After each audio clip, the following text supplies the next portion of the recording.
राती रुती थिती वार, पवन पानी अग्नि पाताल, तिस विच धरती थाप रखी धर्मसाल, तिस विच जी जुगत के रंग, तिनके नाम अनेक अनंत, करमी करमी होए विचार, सच्चा आप सच्चा दरबार, तिथै सोहन पंच परवान, नदरी करम पवै नीसान, कच पकाई उथै पाए, नानक गहियां जापै जाए।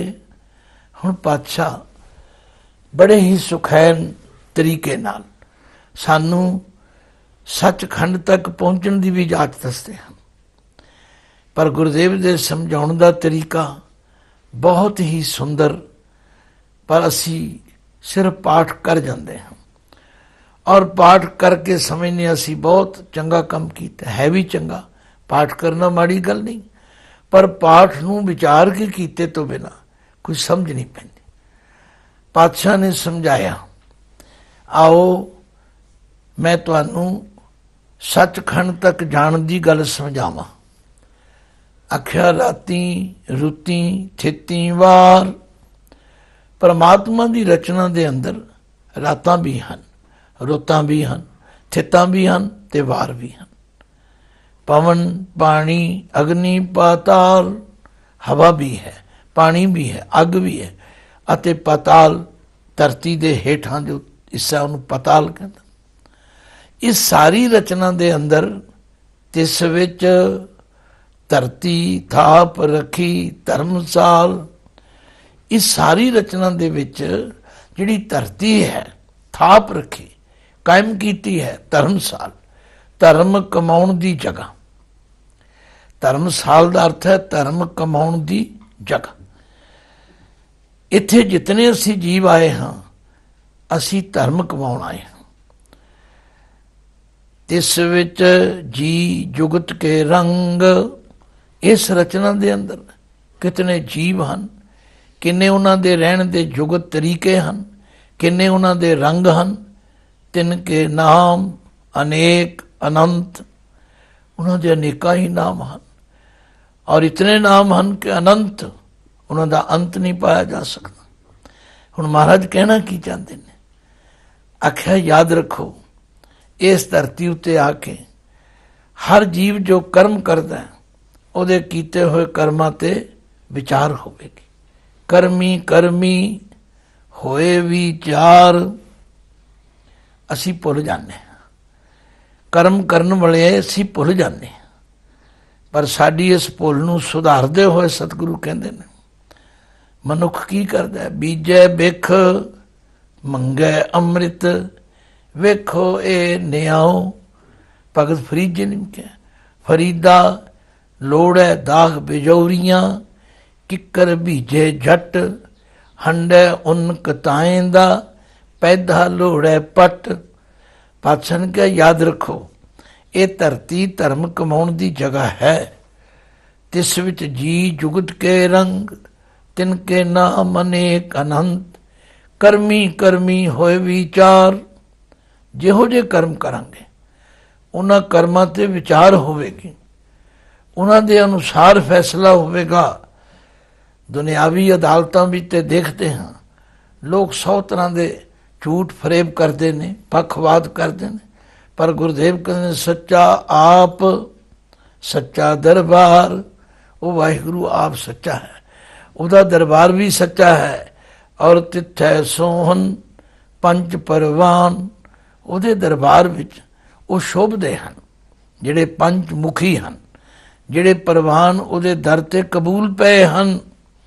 ਨਦਰੀ ਕਰਮ ਪਵੈ ਨੀਸਾਨ, ਜਿਨ੍ਹਾਂ ਉੱਤੇ ਉਸ ਦੀ ਮਿਹਰ ਦੀ ਦ੍ਰਿਸ਼ਟੀ ਨਾਲ ਨਿਸ਼ਾਨ ਪੈ ਜਾਂਦਾ, ਮੋਹਰ ਲੱਗ ਜਾਂਦੀ।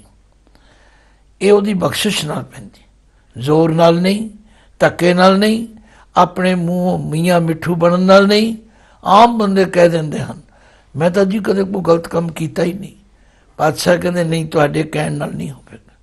कच पकाई उथै पाए, नानक गया जापै जाए। एक कच्चे ते पक्के का निर्णय ਉੱਥੇ ਜਾਇਆ ਹੋਣਾ ਹੈ ਵਾਹਿਗੁਰੂ ਦੀ ਦਰਗਾਹ ਵਿੱਚ। ਤੋ ਇਹ ਆਰੰਭਕ ਪਹਿਲੇ ਖੰਡ ਦੀ ਗੱਲ ਗੁਰੂ ਨਾਨਕ ਪਾਤਸ਼ਾਹ ਨੇ ਸਮਝਾਈ ਹੈ ਕਿ ਰਾਤੀ ਰੁਤੀ ਥਿਤੀ ਵਾਰ ਪਵਨ ਪਾਣੀ ਅਗਨੀ ਪਾਤਾਲ ਤਿਸ ਵਿੱਚ ਧਰਤੀ ਥਾਪ ਰੱਖੀ ਧਰਮਸਾਲ ਤਿਸ ਵਿੱਚ ਜੀ ਜੁਗਤ ਕੇ ਰੰਗ ਤਿਨ ਕੇ ਨਾਮ ਅਨੇਕ ਅਨੰਤ ਕਰਮੀ ਕਰਮੀ ਹੋਏ ਵਿਚਾਰ ਸੱਚਾ ਆਪ ਸੱਚਾ ਦਰਬਾਰ ਤਿੱਥੈ ਸੋਹਨ ਪੰਜ ਪਰਵਾਨ ਨਦਰੀ ਕਰਮ ਪਵੈ ਨੀਸਾਨ ਕੱਚ ਪਕਾਈ ਉਥੈ ਪਾਏ ਨਾਨਕ ਗਿਆ ਜਾਪੈ ਜਾਏ ਧਰਮ ਖੰਡ ਕਾ ਇਹੋ ਧਰਮ ਗਿਆਨ ਖੰਡ ਕਾ ਆਖੋ ਕਰਮ ਕਿਤੇ ਪਵਨ ਪਾਣੀ ਵੈ ਸੰਤਰ ਕਿਤੇ ਕਾਨ ਮਹੇਸ਼ ਕਿਤੇ ਬਰਮੇ ਘਾੜਤ ਘੜੀਏ रूप रंग के वेश केतियां कर्म भूमि मेर केते केते धूप देश केते इंद चंद सूर केते केते मंडल देश केते सिद्ध बुद्ध नाथ केते केते देवी वेश केते देव दानव मुन केते केते रतन समुंद केतियां खाणी केतियां बाणी केते पात नरिंद केतियां सुरती सेवक केते नानक अंत ना अंत।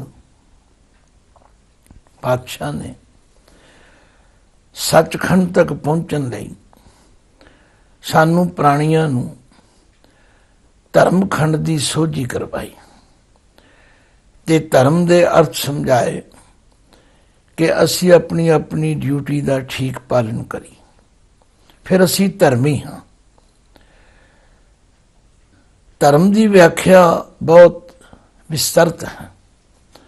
ਜਿਵੇਂ ਇੱਕ ਧੀ ਪੁੱਤਰ ਆਪਣੇ ਮਾਤਾ ਪਿਤਾ ਦੇ ਬੱਚੇ ਹਨ ਤਾਂ ਉਹਨਾਂ ਨੂੰ ਬੱਚੇ ਹੋਣ ਕਰਕੇ ਆਪਣੇ ਮਾਤਾ ਪਿਤਾ ਦਾ ਹੁਕਮ ਮੰਨਣਾ ਚਾਹੀਦਾ, ਪਰ ਉਹੀ ਧੀ ਪੁੱਤਰ ਵੱਡੇ ਹੋ ਕੇ ਵਿਆਹੇ ਜਾਂਦੇ ਹਨ, ਪਤੀ ਪਤਨੀ ਬਣ ਜਾਂਦੇ, ਉਹਨਾਂ ਦਾ ਧਰਮ ਪਤੀ ਪਤਨੀ ਦਾ।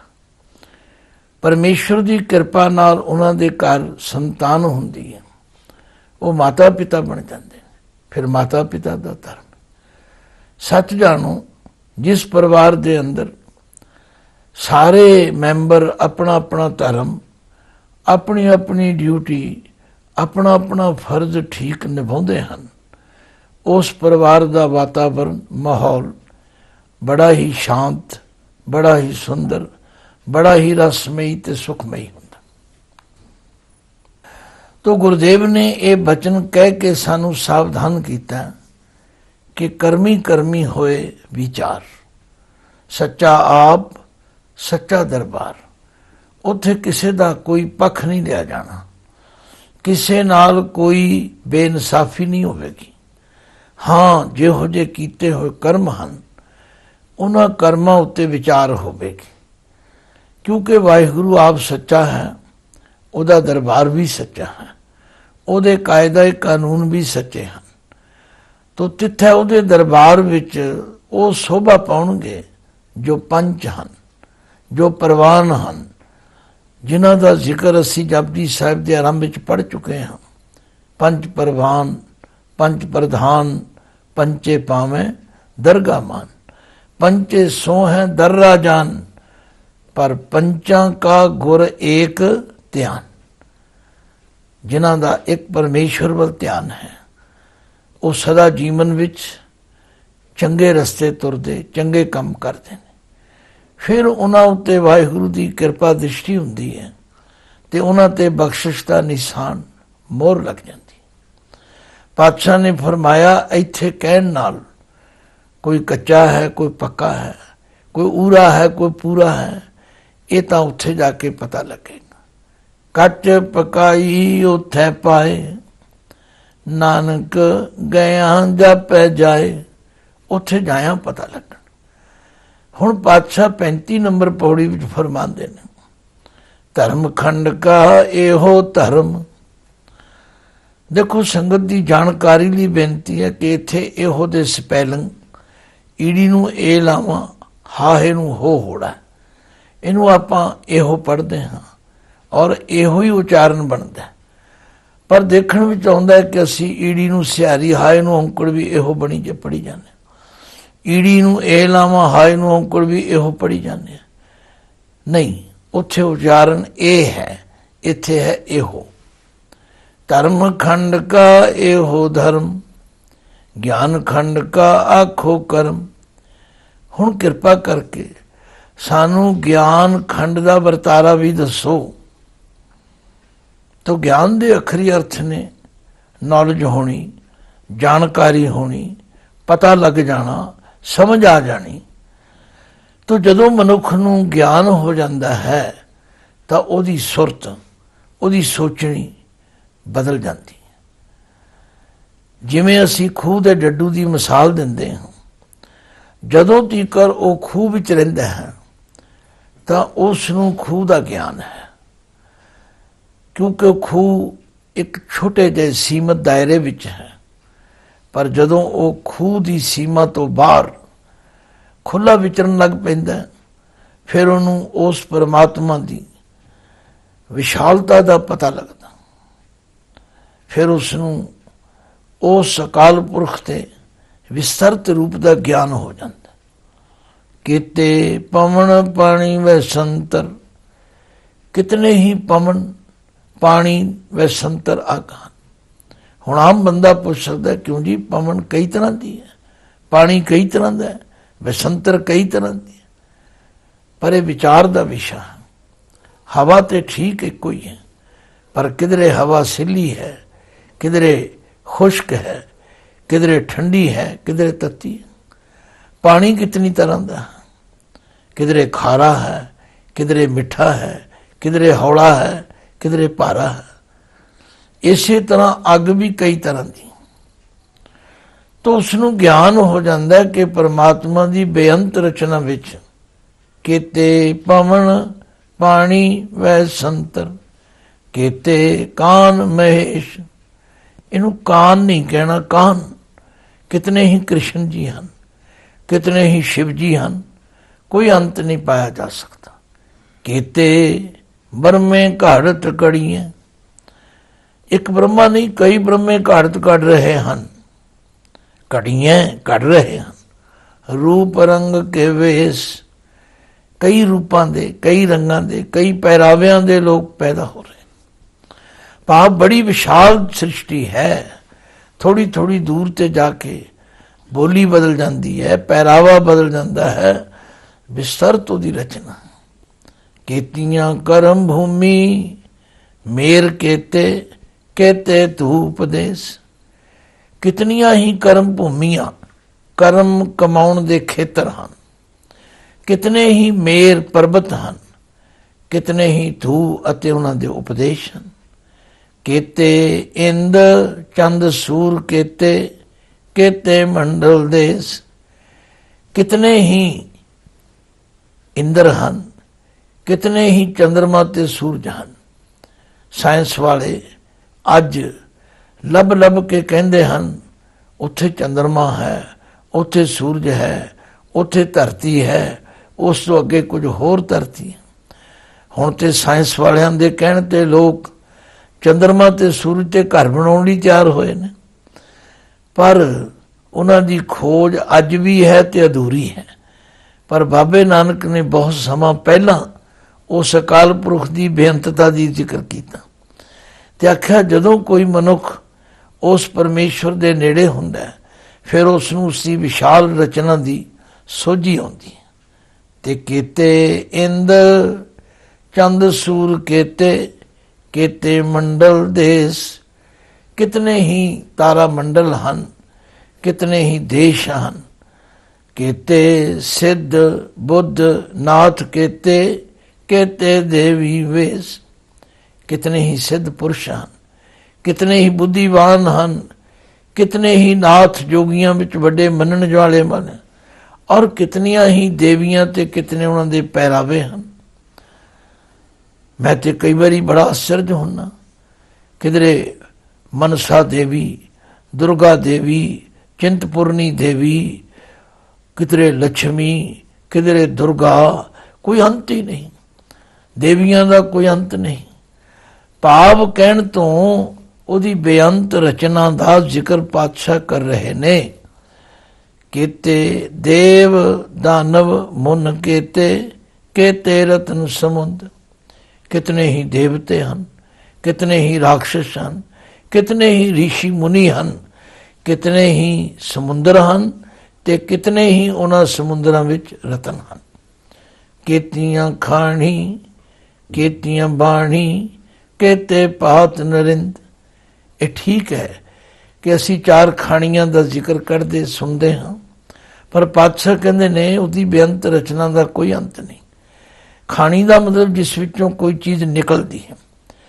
असी अंडर जेरस सेतज उत्पुज कह लिया, मन लिया, पर इस तो भी वधेरे होर कई खाणियां जिन्हां विच परमात्मा की रचना किस किस रूप विच हुंदी।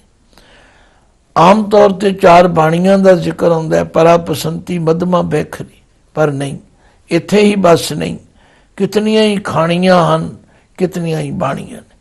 केते पात नरिंद, कितने ही नरिंद नरां दे राजे हन, कितने ही पातशाह हन।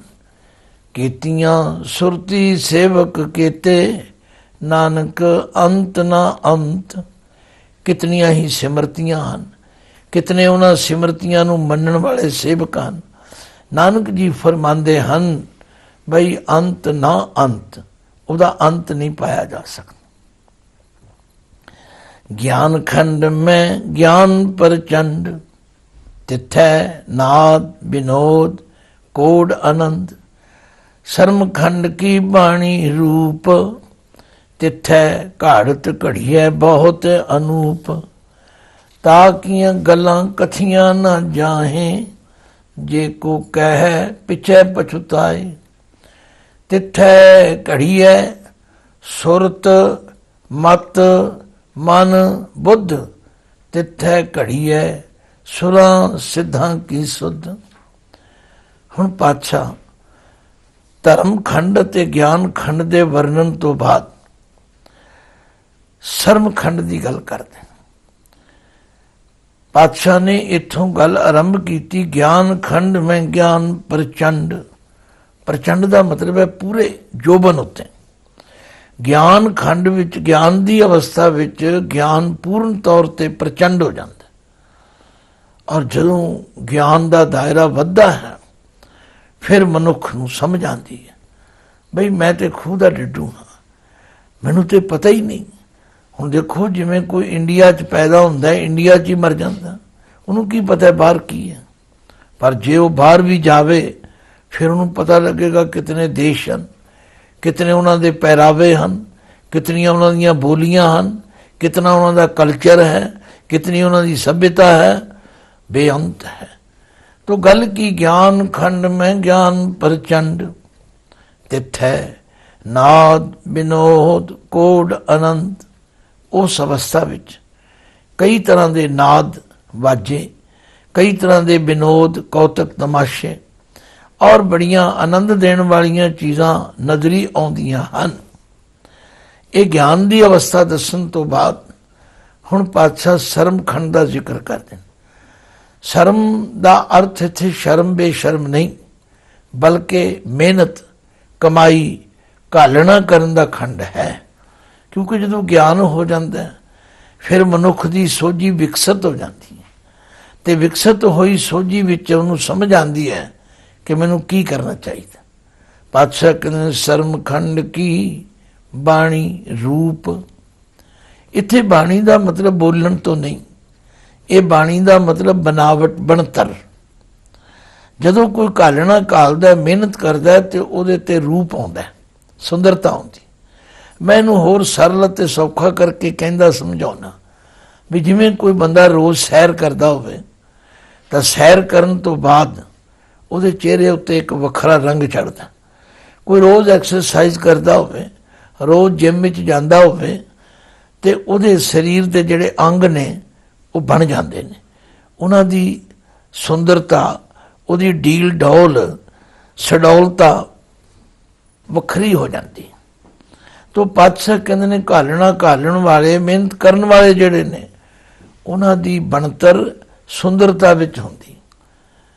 ਪਰ ਪਾਤਸ਼ਾਹ ਕਹਿੰਦੇ ਨੇ ਉੱਥੇ ਕਿਹੋ ਜਿਹੀ ਘਾੜਤ ਘੜੀ ਜਾਂਦੀ ਹੈ, ਆਓ ਦੱਸੀਏ। ਤਿੱਥੈ ਘਾੜਤ ਘੜੀਐ ਬਹੁਤ ਅਨੂਪ। ਅਨੂਪ ਅੱਖਰੀ ਅਰਥ ਨੇ ਅਨਊਪ, ਜਿਸ ਦੀ ਕਿਸੇ ਨਾਲ ਤੁਲਨਾ ਨਾ ਕੀਤੀ ਜਾ ਸਕੇ। ਜਿਵੇਂ ਕਿਸੇ ਦੇ ਬਸਤਰ ਚਿੱਟੇ ਹਨ, ਅਸੀਂ ਕਹਿੰਦੇ ਹਾਂ ਦੁੱਧ ਵਰਗੇ ਚਿੱਟੇ ਹਨ। ਕੋਈ ਵਸਤੂ ਮਿੱਠੀ ਹੈ, ਜ਼ਹਿਰ, ਇਹ ਸ਼ਹਿਦ ਵਰਗੀ ਮਿੱਠੀ ਹੈ। ਕੋਈ ਚੀਜ਼ ਕੌੜੀ ਹੈ, ਜ਼ਹਿਰ ਵਰਗੀ ਕੌੜੀ। ਇਹ ਹੈ ਉਪਮਾ ਦੇਣੀ, ਤੁਲਨਾ ਦੇਣੀ। ਮਹਾਰਾਜ ਕਹਿੰਦੇ ਨੇ ਉਸ ਸ਼ਰਮ ਖੰਡ ਦੀ ਅਵਸਥਾ ਵਿੱਚ ਐਸੀ ਘਾੜਤ ਘੜੀ ਜਾਂਦੀ ਹੈ ਜਿਸ ਦੀ ਕਿਸੇ ਨਾਲ ਉਪਮਾ ਨਹੀਂ ਕੀਤੀ ਜਾ ਸਕਦੀ, ਜਿਸ ਨਾਲ ਤੁਲਨਾ ਨਹੀਂ ਕੀਤੀ ਜਾ ਸਕਦੀ। ਤਿੱਥੈ ਘਾੜਤ ਘੜੀਐ ਬਹੁਤ ਅਨੂਪ। ਪਰ ਫਿਰ ਵੀ ਪਾਤਸ਼ਾਹ ਦੱਸਣ ਦੀ ਕਿਰਪਾ ਕਰੋ ਬਈ ਉੱਥੇ ਕਿਹੋ ਜਿਹੀ ਘਾੜਤ ਘੜੀ ਜਾਂਦੀ। ਕਹਿੰਦੇ ਤਾਕੀਆਂ ਗੱਲਾਂ ਕਥੀਆਂ ਨਾ ਜਾਹੇ। ਉਸ ਅਵਸਥਾ ਦੀਆਂ, ਉਸ ਖੰਡ ਦੀਆਂ ਗੱਲਾਂ ਬਿਆਨ ਨਹੀਂ ਕੀਤੀਆਂ ਜਾ ਸਕਦੀਆਂ। ਜੇ ਕੋ ਕਹਿ ਪਿਛੈ ਪਛਤਾਏ, ਜੇ ਕੋਈ ਕਹਿਣ ਦਾ ਯਤਨ ਵੀ ਕਰੇ ਉਹ ਪਛਤਾਏਗਾ। ਕਿਉਂ? ਉਹ ਮੁਕੰਮਲ ਕਹਿ ਨਹੀਂ ਸਕੇਗਾ। ਇਸੇ ਲਈ ਭਗਤਾਂ ਨੇ, ਮਹਾਂਪੁਰਖਾਂ ਨੇ ਕਿਹਾ ਬਈ ਕਹਿਬੇ ਕੋ ਸ਼ੋਭਾ ਨਹੀਂ, ਦੇਖਾ ਹੀ ਪਰਵਾਨ। ਕਹੋ ਕਬੀਰ ਗੂੰਗੇ ਗੁੜ ਖਾਇਆ, ਪੁੱਛੇ ਤੇ ਕਿਆ ਕਹੀਏ। ਕੋਈ ਕਹਿਣਾ ਚਾਹੇ ਤੇ ਕਹਿ ਨਹੀਂ ਸਕਦਾ। ਇਸੇ ਲਈ ਗੁਰਬਾਣੀ ਚ ਕਿਹਾ ਜਿਨ ਹਰ ਪਾਇਓ ਤਿਨੈ ਛਪਾਇਓ, ਜੇ ਕੋ ਕਹਿ ਪਿਛੇ ਪਛਤਾਏ। ਪਾਤਸ਼ਾਹ ਫਿਰ ਵੀ ਸਾਨੂੰ ਕੁਝ ਚਾਨਣ ਤੇ ਪਾਓ, ਉੱਥੇ ਕੀ ਘੜਿਆ ਜਾਂਦਾ। ਲਓ ਅਗਲੀ ਪੰਕਤੀ ਚ ਕਹਿੰਦੇ ਤਿੱਥੈ ਘੜੀਐ ਸੁਰਤ ਮਤ ਮਨ ਬੁੱਧ। ਇਹ ਸਾਰੀਆਂ ਚੀਜ਼ਾਂ ਨਵੇਂ ਸਿਰਿਓਂ ਘੜੀਆਂ ਜਾਂਦੀਆਂ। ਮੈਂ ਇਸ ਨੂੰ ਹੋਰ ਸੌਖਾ ਕਰਕੇ ਕਹਿ ਦਿਆਂ, ਜਿਸ ਤਰ੍ਹਾਂ ਬੱਚੀਆਂ ਗਹਿਣੇ ਪਾਉਂਦੀਆਂ ਨੇ, ਗਹਿਣਿਆਂ ਦਾ ਇੱਕ ਡਿਜ਼ਾਈਨ ਹੁੰਦਾ ਹੈ। ਹੁਣ ਦਾ ਜੀ ਕਰਦਾ ਹੈ ਕਿ ਇਸ ਨੂੰ ਨਵੇਂ ਡਿਜ਼ਾਈਨ 'ਚ ਢਾਲ ਦਈਏ, ਨਵਾਂ ਰੂਪ ਦਵਾ ਦਈਏ। ਫਿਰ ਕੀ ਕਰਨਾ ਪਵੇਗਾ? ਸੁਨਿਆਰੇ ਨੂੰ ਉਹ ਗਹਿਣੇ ਸੌਂਪਣੇ ਪੈਣਗੇ, ਉਹ ਉਹਨਾਂ ਨੂੰ ਗਾਲੇਗਾ, ਉਹਨਾਂ ਨੂੰ ਢਾਲੇਗਾ, ਉਹਨਾਂ ਦਾ ਰੂਪ ਬਦਲ ਦੇਗਾ, ਔਰ ਹੁਣ ਨਵੇਂ ਰੂਪ ਵਿੱਚ ਨਵੇਂ ਡਿਜ਼ਾਈਨ ਦੀਆਂ ਚੀਜ਼ਾਂ ਬਣ ਜਾਣਗੀਆਂ। ਇਸੇ ਤਰ੍ਹਾਂ ਸ਼ਰਮਖੰਡ ਦੇ ਅੰਦਰ ਜਿਹੜਾ ਮਨੁੱਖ ਕਮਾਈ ਕਰਦਾ ਹੈ, ਗੁਰੂ ਦੇ ਕਹੇ ਅਨੁਸਾਰ ਚੱਲਦਾ ਹੈ, ਉਸ ਦੀ ਸੁਰਤੀ, ਉਹਦੀ ਮਤ, ਉਹਦਾ ਮਨ, ਉਹਦੀ ਬੁੱਧੀ, ਸਭ ਕੁਝ ਨਵੇਂ ਸਿਰਿਓਂ ਘੜਿਆ ਜਾਂਦਾ ਹੈ। ਤਿੱਥੈ ਘੜੀਐ ਸੁਰਾਂ ਸਿੱਧਾਂ ਕੀ ਸੁਧ। ਉੱਥੇ ਦੇਵਤਿਆਂ ਵਰਗੀ, ਸਿੱਧਾਂ ਵਰਗੀ ਸੁਧ ਸਮਝ ਘੜੀ ਜਾਂਦੀ ਹੈ।